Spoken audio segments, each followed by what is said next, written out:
আসসালামু আলাইকুম ভাই বোনেরা। আমাদের গাইবান্ধা ভাষায় এটাকে বলে হাতি সুরের গাছ। এক এক জায়গায় এক এক নামে চেনে, তবে আমাদের গাইবান্ধায় বলে এটা হলো হাতি সুরের গাছ। তো আপনারা চিনেন, আপনাদের চিনতে সুবিধা হবে।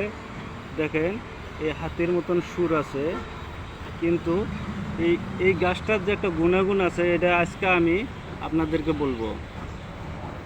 এই গাছটা দিয়া এমন এক কাজ হয়, এটা সম্পূর্ণ বিস্তারিত আজকে বলে দেব। যারা বিয়ে করতে ভয় পান তাদের জন্য, তারা অতি তাড়াতাড়ি বিয়ে করতে পারবেন। গাছটা দেখে লন। এই গাছটার মাধ্যমে আপনারা কি করবেন আমি বলছি। প্রথমে গাছটা এভাবে এখানে গাছটার থেকে টান দিয়ে উঠানোর পরে গাছটা সুন্দর করে পরিষ্কার করে ধুয়ে নেবেন। এই শিকড়টা ধুয়ে নেবেন। এই যে একটা শিকড় সুন্দর দেখা যায়, এটা ধুলে আরও সুন্দর হবে। এটা ধুলে সাদা হবে। সুন্দর করে ধুয়ে নেবেন।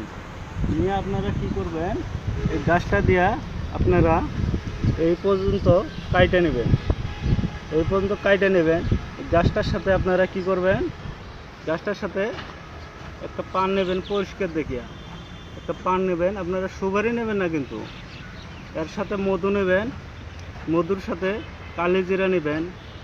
কালি জিরা নিয়ে 1 ইঞ্চি পরিমাণ শিকড় নেবেন, বা নিচের চিকন শিকড়টা নিলে ভালো হয়।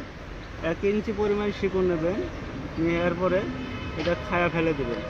এটা খাইবেন, রসগুলো খাওয়ার পরে চোচাটা ফেলে দেবেন, বা চোচাটা খাইলেও খাইতে পারেন।